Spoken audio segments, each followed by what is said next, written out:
Happy to be joined with Rob Roscow, who is the Chief Scientific Officer from Mydecine Innovations Group. How are you, sir?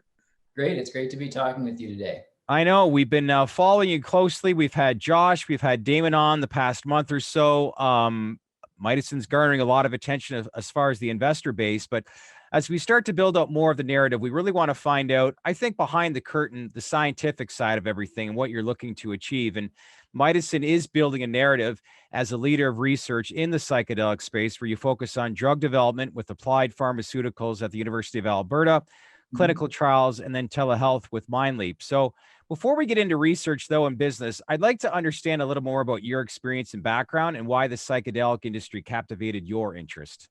Absolutely. So my background is really somewhat circuitous to here, but it paints a really nice story as to what the value is that we're pursuing at Mydecine. So I started out as an academic, really in a professor trajectory, looking at developmental biology and evolutionary processes. But I was doing that PhD concurrently in Colorado with the state cannabis industry sort of taking off at the same time. So I thought to myself, how would I apply the skills that I was developing in my PhD into the cannabis space? And what that led me to do is work at a startup called Ebbu, where I was effectively the director of genetics research and was the first person to apply CRISPR-Cas technology to cannabis. And we effectively, ran a genomic editing program at Ebbu where we were maximizing the production of cannabinoids. And that dovetailed with a formulation program where we were taking specific formulas of cannabinoids and terpenes and really turning them into repeatable pharmaceutical formulations with either recreational targets or, painkillers, et cetera, your pharmaceutical targets. And this really acted as an excellent example to me of how do you take a product of nature like cannabis in that example, or in our current example, medicinal mushrooms, and how do you take that product of nature, recognize its medical potential, and then turn that into a repeatable medicine that's really reliable in clinical practice? And so that background is really what makes me excited about the current opportunity at Mydecine, because there's a much larger group of very valuable medical compounds from within the fungi kingdom. And so we're really excited to just kind of continue down that research pathway of how do we take those really great molecules from nature and make them reliable in the hands of clinicians. How do you see this playing out, I guess? You talked about excitement and the development, and I'm sure there's a big difference between your time at Ebbu and then obviously with Mydecine now. I know from an investor standpoint, cannabis and psychedelics seems to target, the same kind of investor audience, but as far as product itself, they're completely separate. Saying that, what do you think that you've learned in the past? Because this is something completely new, but what excites you the most with regards to some of the things that you have outlined? I think the thing that's most exciting is the fact that we're really looking at this in a very specific medical lens, and we have all the tools necessary to prove the medical utility. In the cannabis space, there was a lot of sort of open-ended questions that weren't being directly answered, and that led to this sort of, nebulous cloud of possible medical use, possible recreational use. But in the psychedelic space, and especially at Mydecine, we're solely focused on medical applications of these compounds. How can they really assist already established psychotherapy practices? And that actually draws a much more concise order of operations, tasks that we need to do to enable that actually happening. And so that really excites me because it's a very concise rote path that we need to follow to enable these treatments for the greater populace. A couple of weeks ago, you made an announcement, applied pharmaceuticals with the University of Alberta. Maybe walk us through and kind of give us a better idea of the significance of an announcement like that and what goes on day to day that would interest, obviously, consumers and investors as to like what you're achieving that maybe the average, I should say, company within the space is not. Yeah, so our partnership with API and the University of Alberta is really, I think, one of our strongest value points. And the value there is in both their faculty as well as their history in drug development. This is an organization that has almost 2 decades of drug development experience, as well as all the regulatory licensure to enable that work. And so we can really use this as a research grade pharmacy for supplying drugs to all of our clinical sites, all of our clinical research programs, et cetera. It enables us to collaborate with others very nicely because we can actually supply drugs to their studies as well. And so we can really use this as a way to leverage ability to participate in a large amount of the clinicals that are out there in the public right now. And this is something that we've seen really bear fruit already. And it gives us also the capacity to control our own drug supply into clinical trials, which Yeah. really enables our long-term patent work, which is centered around how do we actually, like I was talking about earlier, how do we take these products of nature and make them more compatible for therapy use. And so the fact that we can produce drugs out of that facility, and we can take advantage of the full breadth of the expertise of the faculty there to enable that pipeline of drug development, it really is a very nice synergy that we With have the there. research that you're developing so far, is there stuff that you're seeing that has really grabbed your attention that a lot of people that would find very interesting? Because some of the conversations I do here, especially at a John Hopkins University, Yeah.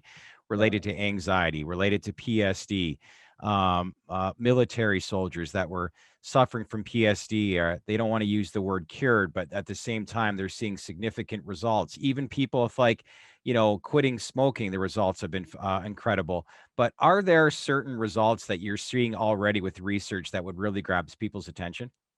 Absolutely. I think the thing that excites me the most is what actually links together all of the promising results that you were just mentioning. And the field is really kind of drilling down on the idea that psychedelics enhance the ability to respond to therapy, and really understanding how that applies to all those conditions or the different categories of patients that you just mentioned is exciting to me, because it gets at what's actually going on at a mechanistic level. What's going on neuron to neuron? Why are these drugs having this effect? And then how does that extrapolate into this macro level, benefit to the patient's, benefit in therapy that we see?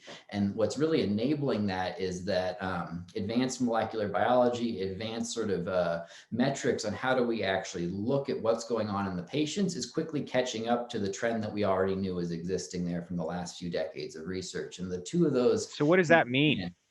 What so effectively, what we're seeing is evidence that's supporting the mechanism of how this is working, which Yeah. then provides the details that we need to address more conditions and also accelerate regulatory approval. It answers a lot of the outstanding questions within the academic space. Okay, makes sense. You're about to begin intellectual property on phase 2A trials. They're about to begin. You're a busy guy, and it's like, when you look at the overall objectives with the company, how do you keep, I guess, all your goals in a line when you're overseeing everything? It's really about managing it as a portfolio. The way I look at all of our intellectual property is they're all synergistic but independent aspects of what we're trying to do, and so they're building blocks of our bigger plan, our bigger strategy. And so I Yeah. always look at it in that facet of how do they actually link together. And as a strategy, we support them and protect them individually, but they're really, in a research sense, overlapping categories and concepts. And so it's part and parcel with how we group those together.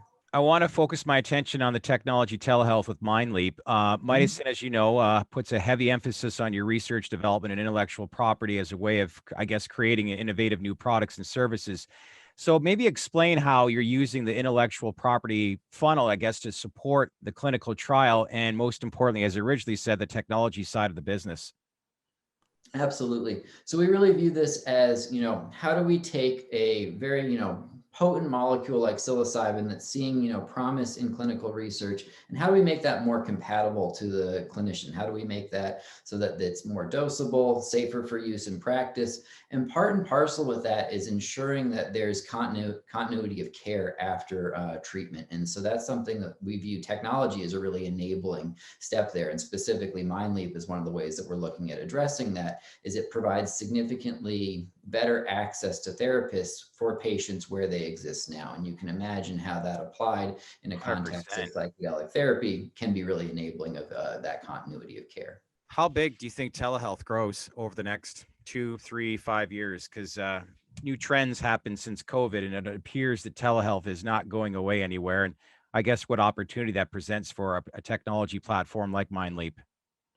Absolutely. It's definitely a huge opportunity. I think we're seeing with COVID both a need for increased mental health services because people have been trapped at home in a stressful Yeah, situation, et cetera. I think there's going to be a big uptick in anxiety and things related to that situation. And then also, too, it's kind of caused a cultural shift. I think we're not going to see a complete reset to everybody working back at the office, et cetera. People will continue to work from yeah. home, continue to work remotely. And so allowing therapists to see a wider geographic area of patients only really makes sense to us in the long run. And I think that's something that we'll really see grow a whole lot because of the current situation. So if I get a better understanding, like how does this work then? Let's say I go to a clinic, I'm prescribed, get through my doctor, go through an actual session. I'm at home then later. Walk me through as to how it all works as far as the technology itself, and most importantly, why I guess it would be calming for the patient or the consumer, and the whole process from like beginning to end as to how it would work. Absolutely. So the base technology with MindLeap really allows patients to track their mood and their habits for mental health across a long period of time. And then it also allows them to interact with that sort of, ledger of their activity with their therapist. And so this is something that it basically can be an enabling platform for people to talk about their, wellness practices, and then also when needed to link into the services of therapists, whether that's for integrative type therapies Mhm. or other therapies across the board. We're really looking at that as a platform to enable faster, better point of care access to patients when and where they need it. And, the integration therapy is only one aspect of that, but it's really the, ability to look at this health, wellness journey and then Mhm. overlay that with access to therapy when needed. I always ask this question to a lot of medical officers that we have on with our program, and always fascinating responses because it's pretty consistent. But do you believe this industry will indeed change the healthcare system? Absolutely. I think You we're do, seeing, huh? go ahead. No, I was going to say you do. I was agreeing Oh, with yeah. you. Anyway, sorry. Yeah, no, I was going to expand there. Is I think it absolutely will change the healthcare industry, and what we're seeing is an interesting paradigm shift where a single or a few pointed, treatments with psilocybin or similar psychedelics can really, see a massive sea change in a person's, condition in their mental health state, which is markedly different than giving somebody an antidepressant or an anti-anxiety medication daily for the rest of their life or for years on end. And so I think that sort of, pointed type of therapy will really be an interesting change to see happen. Some of the people I've spoken to, as far as executives with Health Canada, I'd like to get a better idea even with the FDA.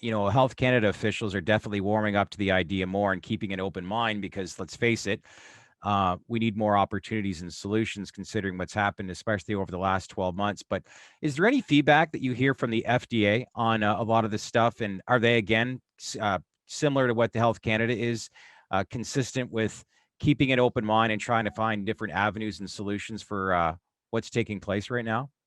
Absolutely. No, the regulatory bodies are really showing an open mind to this type of therapy, partly because the data that's come out in the last, say, 5 years from places like Johns Hopkins, places like Imperial College London, has really been so illustrative of significant improvements in the efficacy compared to current standards of treatment. And so when you see that sort of data, it's really hard to ignore. And we're seeing Right. that regulatory bodies really want to continue to drill down on that and see that brought to fruition. And that's one of the reasons that as a company, we're very interested in the mechanism behind why these drugs actually have these effects, because that also helps explain to a regulatory body, when and where they should be used, and risk side effects, risk profiles, et cetera. So if you're speaking to a group of people, whether it's investors, whether it's an audience, and they'd like to know specifically, what do you want to be known for when it comes to your research development and your clinical trials that you're conducting at Mydecine? I mean, the way that I like to describe our goals at Mydecine are really taking the potential that we see in a product of nature like psilocybin and making it compatible and safe in therapy practices, giving the control to the therapists, to the clinicians, to the physicians, so that they can be able to dose the medication appropriately and understand the risk so that they can mitigate it for their patient. That's really what we're looking for, is to bring this into medical practice with all the correct safety aspects that are necessary. Well, I'll say this to you, and I've said it to Damon and Josh as well. Applaud everything that you're doing and keep up the great work. And I'm glad that you got a chance to connect with us as we continue to tell this story and as to why you're an industry leader. Rob, I appreciate your time. Absolutely. Thank you so much for having me on. Take care.